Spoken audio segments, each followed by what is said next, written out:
Hello po mga kababayan, si Dante Maravillas. Pag-usapan natin itong sinasabi po ni dating Comelec Commissioner Rowena Guanzo na dati pong kakamping, ngayon biglang naging DDS kasi tatakbo pala itong senador. Nag-a-apply siguro kay Sara. Ngayon, binabanatan niya si Batangas Representative Gerbil Luestro kasi di ba chairman siya ng Justice Panel na humahawak sa impeachment complaint laban kay Sara Duterte. Ngayon, sabi ni Rowena Guanzon, imbestigahan daw itong si Representative Luestro dahil sa pagtatago ng asawa na may kasong rape. Yan o. Ito, panoorin natin. Yung programa nila itong Sa Totoo Lang. Tama ba? Sa Totoo Lang. Pero hindi naman totoo yung mga pinagsasabi nila. Di ba? Pakinggan natin. Sa Isiminay. Bakit naman ang IDP is a challenge for you? Hindi mo ba pwedeng IDP mo to prove you? Iimbestigahan nyo na yun? Kasi admission yan eh.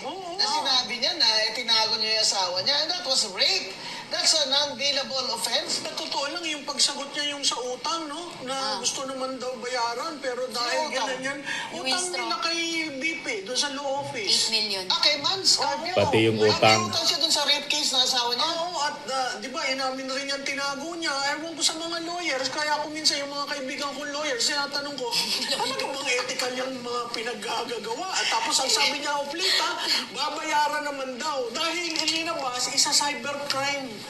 Si BP Inday. Paano isa sa Ayaw talaga magbayad, kaya gano'n. Diba? Bakit naman ang IDP is a challenge for you?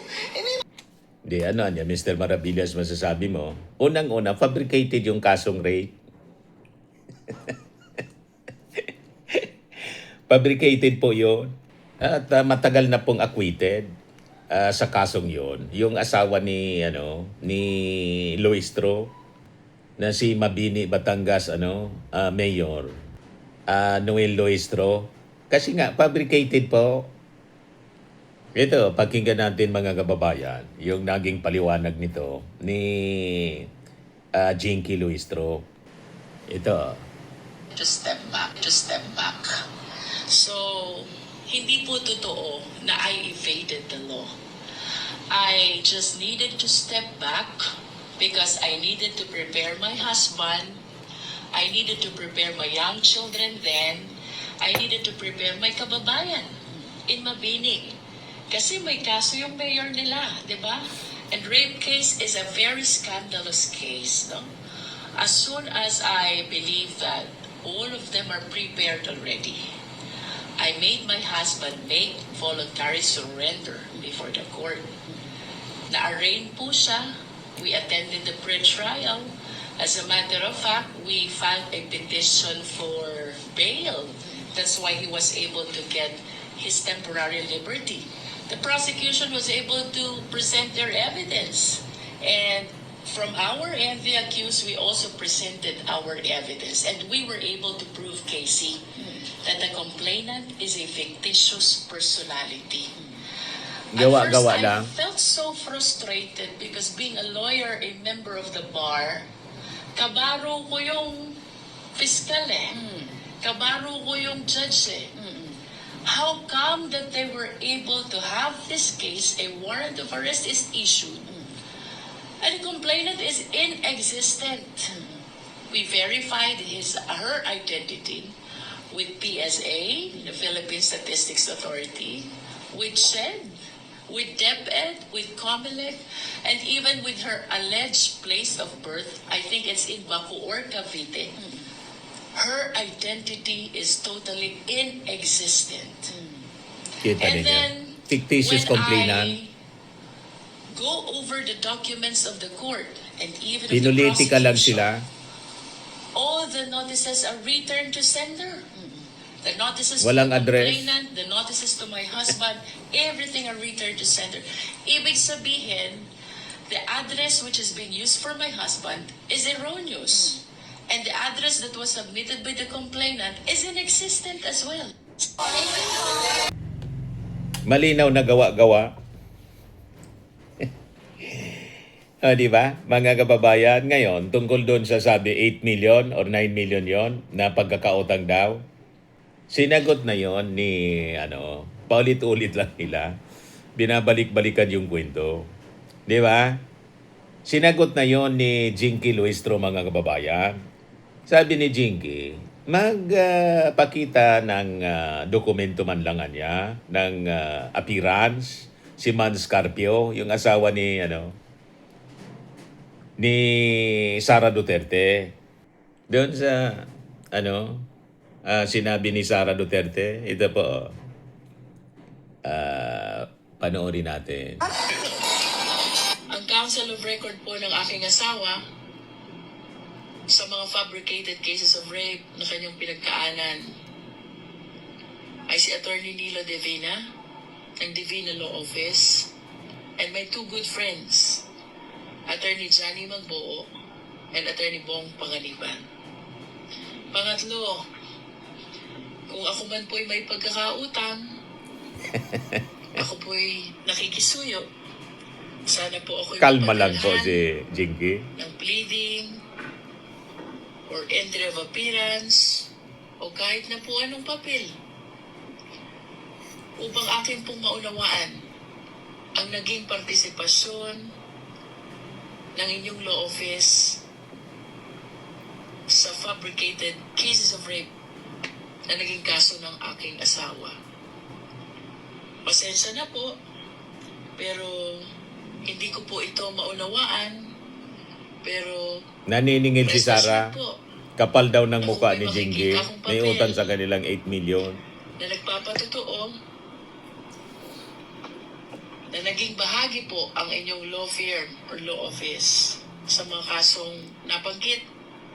Pagsisikapan ko po na bayaran ang sinasabi niyong utang. Hindi ko lang po maintindihan. Siyam na milyon daw po yun. Siyam na milyon pala. Kung wala namang Pero nabanggit entry ni of Sara 8 appearance, million. wala ding pleading, para pong ang hirap maintindihan kung saan nanggaling ang siyam na milyon na pagkakautang. Ito yung sabi ni Sara sa interview ni Banat Ang Ban. mukha, di ba? Kapal ng Kaya mukha nga daw. kami mag-asawa, tinitingnan namin siya ng mga mga interview niya. Sinasabi ko talaga sa asawa ko. Sabi ko, ito ang kapal na mukha, may utang na 8 million, naghanap ang gumana. Yun yung isang member ng Committee of Justice, may utang yan na 8 million sa asawa ko. Kapal na mukha, di ba? Kaya nga, Kapal ng mukha daw. Imagination man lang pala. Imagination na may appearance siya. Di singilin niya, filean niya ng kaso. Di ba? Civil case. Istapa. Kung totoo na may utang, magpakita ng dokumento. Hindi yung puro sat-sat mga kababayan sa media. Ngayon, balikan natin si Guanzon. Napanood ni Atty. Jesus Falsis, yung mga banat ni Atty. Rowena Guanzon. Sabi ni sumulat si Atty. Falsis open letter. Ayan Jesus Falsis, Dear Rowena Guanzon, bakit hindi ka mag-file ng complaint sa IBP against kong Gervil Luestro? Abogado ka naman. Correct. Padisbar mo kung gusto mo. Sabi ba ganito? Bakit gusto mong motu proprio or its own mag-investigate ang IBP against kong Gervil? Ikaw nga yung Rockwell incident mo. Wala namang motu proprio investigation yung IBP. Yung nagwala sa Rockwell.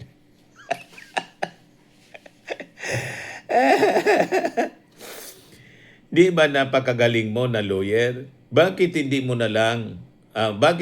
alam na noong nagtatago pa yung asawa ni Kong Gervil, wala pang Supreme Court decision denying fugitives from justice, from asking for reliefs from court. Simplihan natin. Noon, pwede pa magtago ang akusado at yung lawyers niya ang mag-file ng mga motions na sa court para itapon o ibaliwala yung kaso. Hinarap nga po squarely, fair and square, mga kababayan. Yung asawa ni Gerbil, sabi sa kwento mismo ni Jinky Luistro.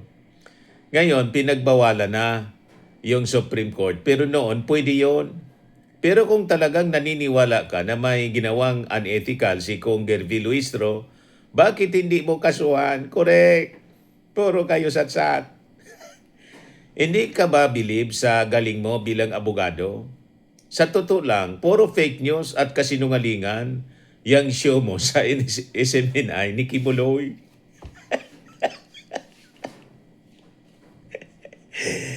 Yun ang titulo ng program, sa totoo lang.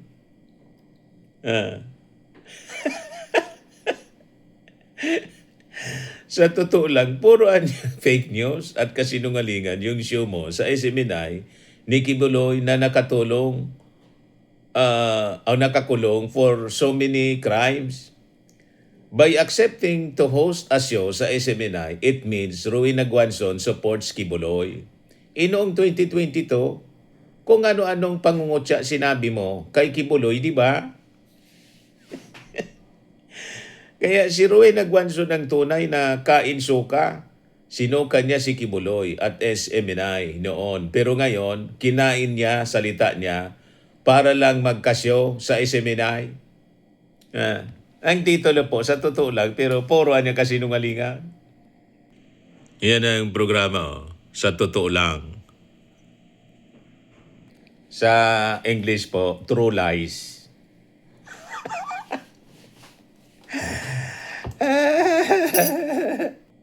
Sabi pa niya dito, kung hamonin mo ako mag-debate, contact Bilyonaryo News Channel. Kahit anong topic, Sara versus Lenny 2028, issues ni Gerbil Luistro, issues mo. You know where to find me.